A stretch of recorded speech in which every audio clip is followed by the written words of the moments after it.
The U.S. State Department has revoked over 6,000 student visas. This sudden move has left thousands of international students in shock and uncertainty. It's not just a statistic. These are real lives, dreams, and futures disrupted. The reasons are complex, ranging from criminal offenses to broader accusations. Tonight we'll explore what happened, why, and what it means for students and universities.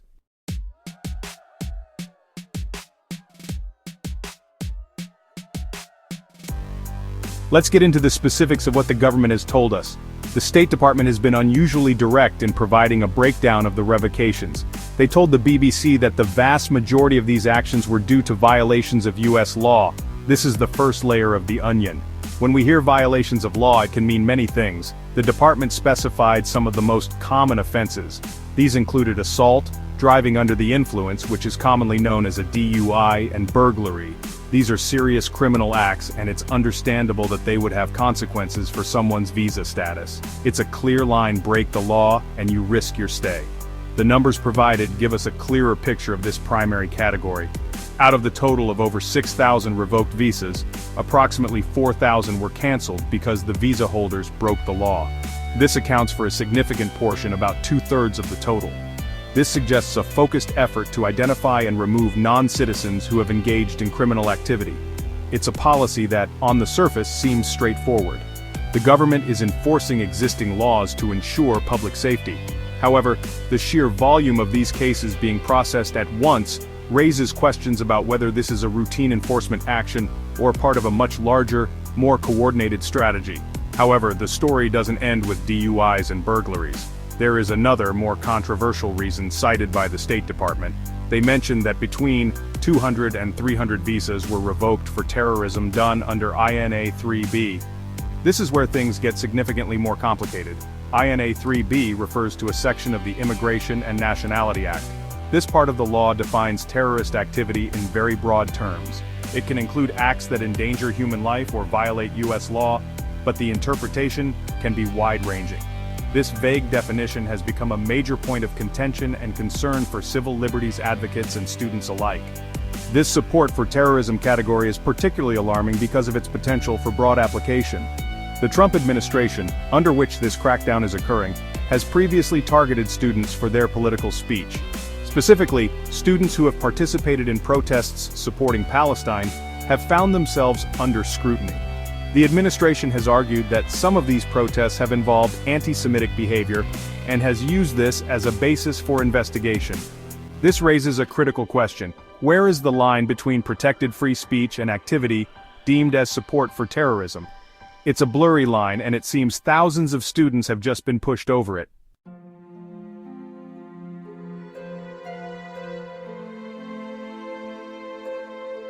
The revocation of 6,000 student visas is more than a policy, it's a message. International students now face uncertainty and fear, impacting campus life and academic freedom. These decisions shape lives, universities, and America's global reputation. The stakes could not be higher. A student visa is official permission from the U.S. government for international students to study full-time at an American school. The most common is the F1 visa, the main gate for over 1 million students. It's temporary, conditional, and can be revoked if rules are broken, leaving students at risk of losing their American dream.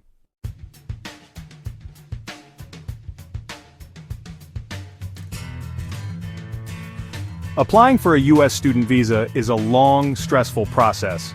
First, you must be accepted by a SEVP-certified school. Then, you'll receive the crucial Form I-20, showing you have enough funds. Next comes the DS-160 application, fees, and a mountain of paperwork: passport, acceptance letter, financial proof, transcripts. Every detail matters. It's a paperwork gauntlet, but it's the key to your American education dream.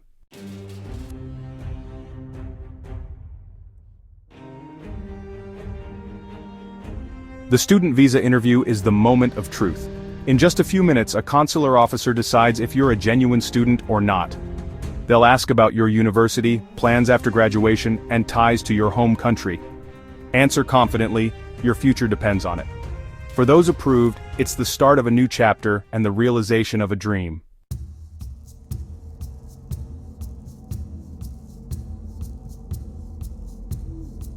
Once a student arrives in the United States, their responsibilities are far from over.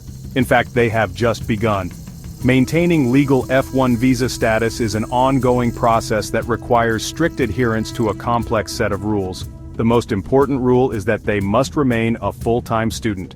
For undergraduates, this usually means taking at least 12 credit hours per semester. For graduate students, the requirement varies, but the principle is the same. They can't just drop classes or take a semester off without getting special permission from their school's designated school official, or DSO, and sometimes from the government itself. Their primary purpose is to study, and they must continuously prove it. Another major set of rules revolves around employment. F1 students have very limited work options. They are generally allowed to work on campus for up to 20 hours per week while school is in session, and full-time during official breaks. Any off-campus work is strictly prohibited unless they get specific authorization from United States Citizenship and Immigration Services, or USCIS. This authorization, known as Curricular Practical Training or CPT, or Optional Practical Training or OPT, is tied directly to their field of study. Working illegally off-campus, even for a few hours at a cash-in-hand job, is a serious violation that can lead to immediate termination of their visa status. Students are also required to keep the government updated on their every move. Through the CVS system, their school's DSO must report any changes to the student's information. This includes changes to their address, major, or program completion date. If a student moves to a new apartment, they must notify their school within 10 days so the CVS record can be updated. If they plan to transfer schools, there is a specific legal process that must be followed. Failure to comply with these reporting requirements can be considered a status violation. Essentially, Big Brother is watching, and his name is CVS.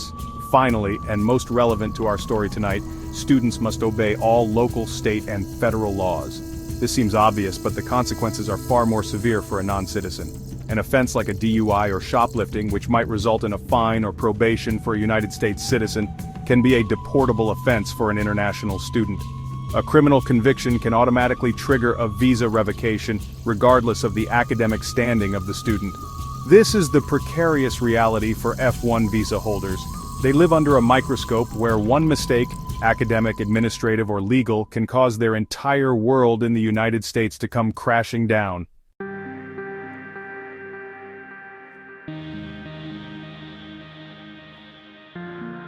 Getting and keeping a student visa is a delicate business, like carrying a house of cards through a wind tunnel. Recently, over 6,000 student visas were canceled, mostly for breaking U.S. law. The main reasons? Serious crimes like assault, DUI, and burglary. For international students, the consequence isn't just jail, it's being sent home, ending their American dream.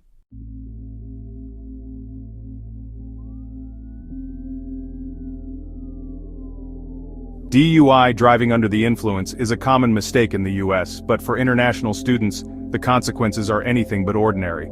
A single DUI can mean visa revocation, hearings, and the end of years of hard work. The US immigration system is strict. You're either in compliance or you're out. For international students, there's no room for error.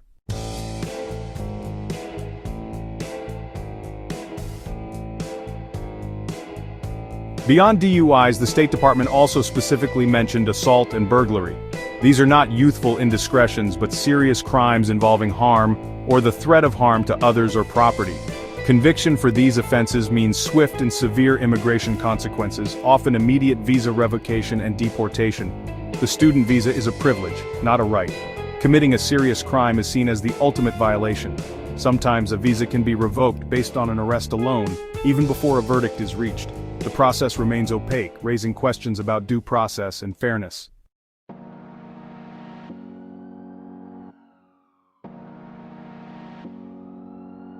U.S. law defines support for terrorism so broadly that it can include not just violence but also political speech, protest, or even donating to a charity. Hundreds of visas have been revoked under these vague standards, putting students and activists at risk of losing everything, not for a crime but for expressing an opinion the government finds unacceptable.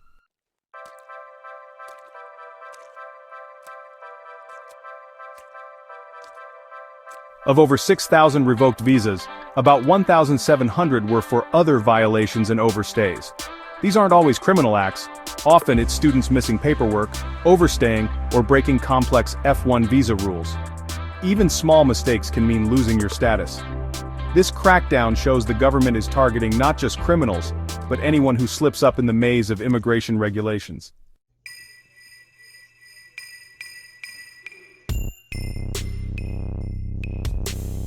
The First Amendment is a cornerstone of American life: freedom of speech, the right to protest. On campuses, these rights are celebrated, but for international students, it's complicated.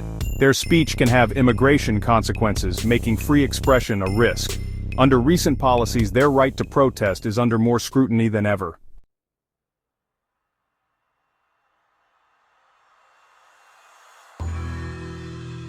So, if the government is looking to scrutinize student speech, where are they focusing their attention? In recent years, no issue on American college campuses has been more contentious, more emotionally charged, or more politically explosive than the Israeli-Palestinian conflict.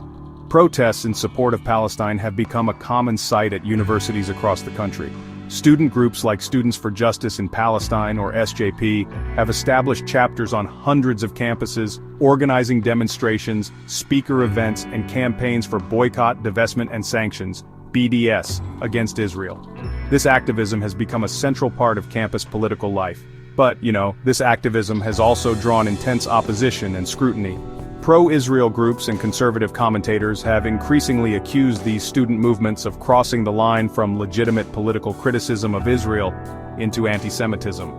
They argue that the rhetoric used at some protests, the targeting of Israeli academics and cultural events, and the questioning of Israel's right to exist, create a hostile and intimidating environment for Jewish students. This has led to a highly coordinated and well-funded campaign to pressure university administrators and government officials to crack down on these pro-Palestinian groups, framing them not as political organizations, but as hate groups. This is where the Trump administration enters the picture. The administration has made staunch support for the Israeli government a cornerstone of its foreign policy. It has also taken concrete steps to combat what it defines as anti-Semitism on college campuses. In 2019, President Trump signed an executive order that effectively instructed the Department of Education to consider a broader definition of anti-Semitism when investigating civil rights complaints. This definition includes targeting of the State of Israel, conceived as a Jewish collectivity.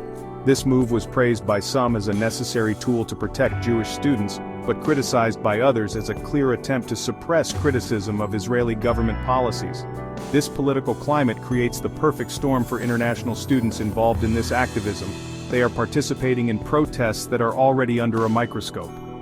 The government has explicitly linked certain forms of criticism of Israel to anti-Semitism, and has linked anti-Semitism to a hostile environment. And as we've seen, the government has broad powers to revoke visas for vague reasons like endangering public safety or support for terrorism. For a student from, say, an Arab or Muslim country, participating in a Palestine solidarity protest is an act of immense personal risk. They are not just advocating for a cause, they are potentially flagging themselves for review by immigration authorities who are politically primed to view their activism with suspicion.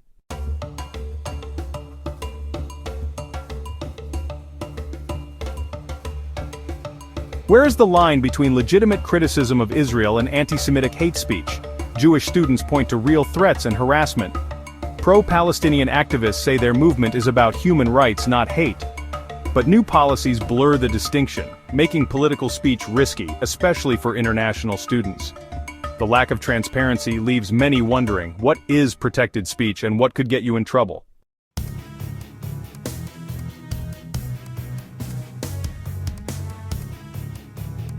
When rules are vague and consequences severe, fear takes over. This is the chilling effect. Students self-censor, avoid protests, and scrub social media, terrified that any misstep could cost them their future. The academic environment suffers, debate dries up, professors steer clear of controversy, and the university's mission of open inquiry is undermined. America's reputation as a haven for free speech is damaged. International students, once drawn by the promise of freedom, now see the US as a place where dissent is risky. Talented students may choose other countries where their rights feel safer. The true cost of these visa revocations isn't just the 6,000 lives upended, it's the silencing of thousands more. Using vague accusations to punish political speech weaponizes immigration law and enforces conformity. The message is clear: your education comes at the price of your silence. This betrays the values America claims to uphold on campus. Fear, not freedom, now sets the tone.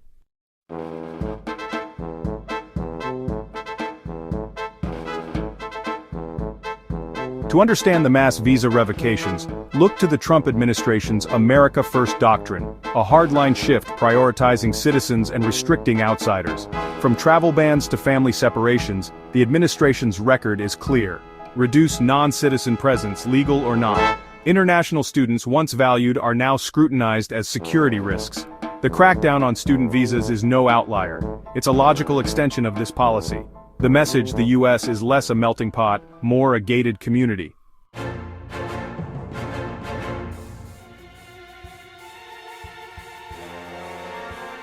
Words shape reality. The administration's rhetoric, linking immigrants to crime and threats, justifies harsh policies and emboldens officials to deny visas. Students once seen as cultural ambassadors are now framed as potential risks. 6,000 revocations are spun as a security win, not a loss of talent. This language shift makes extreme policies seem reasonable. For these students, their fate was sealed by suspicion long before any paperwork. Policy is born from narrative, not just law.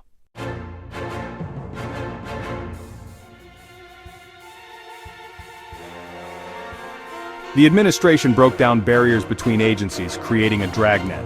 Now a student's minor arrest instantly flags them for visa review. No conviction needed. Programs like Secure Communities automate this process, catching thousands who once slipped through. The system is ruthlessly efficient, but it erases due process. An arrest, not a conviction, can end a student's future. The human element is gone. Punishment is swift and often final. For international students, one mistake can mean immediate expulsion.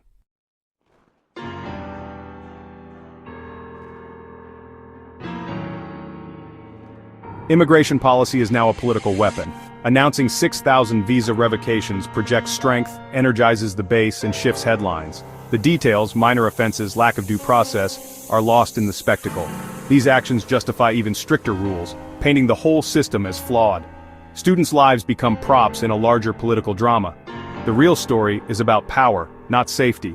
Immigration has become a partisan battleground, with students caught in the crossfire.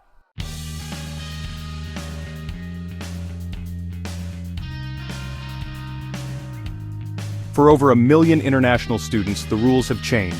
A single mistake, legal or bureaucratic, can now end their American dream. The margin for error is gone. Anxiety is constant. Political speech is risky, forcing students to choose between silence and their future. The promise of free expression feels hollow. The chilling effect silences diverse voices, impoverishing campus life. The system now weighs students' value against their perceived risk. For many, fear and uncertainty have become the new normal.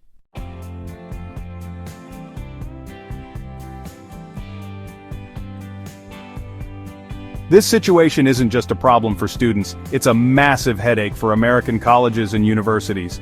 These institutions have spent decades building a global reputation and investing heavily in recruiting top talent from around the world.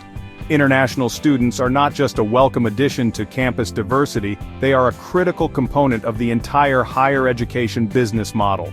They often pay full, out-of-state tuition, providing billions of dollars in revenue that helps keep universities running. This money funds research, supports financial aid for domestic students, and pays for campus facilities. A sudden drop in international enrollment would be a financial body blow. Beyond the money, the academic and cultural contributions of these students are immense. They bring new perspectives to classroom discussions, they are vital to the research happening in our science and technology labs, and they help prepare American students for a globalized world. When the U.S. develops a reputation for being unwelcoming or politically risky, the most talented students from around the world will start to look elsewhere. Countries like Canada, Australia, and the United Kingdom are actively competing for this talent, often with more welcoming visa policies and clearer pathways to postgraduate work. American universities are now at risk of losing this global competition for brainpower. Universities are now caught in a difficult position. They must continue to advocate for their international students and for the principles of academic freedom and open exchange. At the same time, they are legally required to be enforcers of federal immigration law through the SEVIS system. They are the ones who have to track students, report their activities, and deliver the bad news when a student falls out of status. This creates a deep conflict between their role as educators and nurturers and their role as quasi-immigration agents. This crackdown only deepens that conflict, potentially breeding mistrust between students and the very university officials who are supposed to support them. This mass revocation forces American higher education to a crossroads.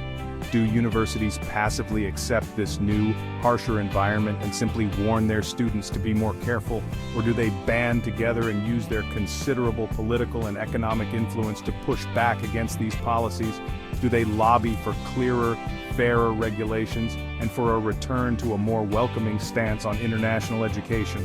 The path they choose will have profound consequences, not just for their own bottom lines, but for the long-term health and global standing of the entire American university system. The stakes are incredibly high, and the time for a decision is now.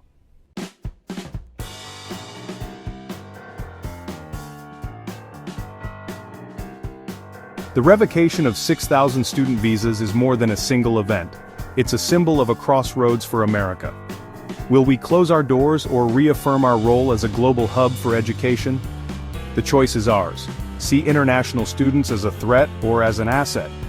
The future of American higher education and our place in the world hangs in the balance.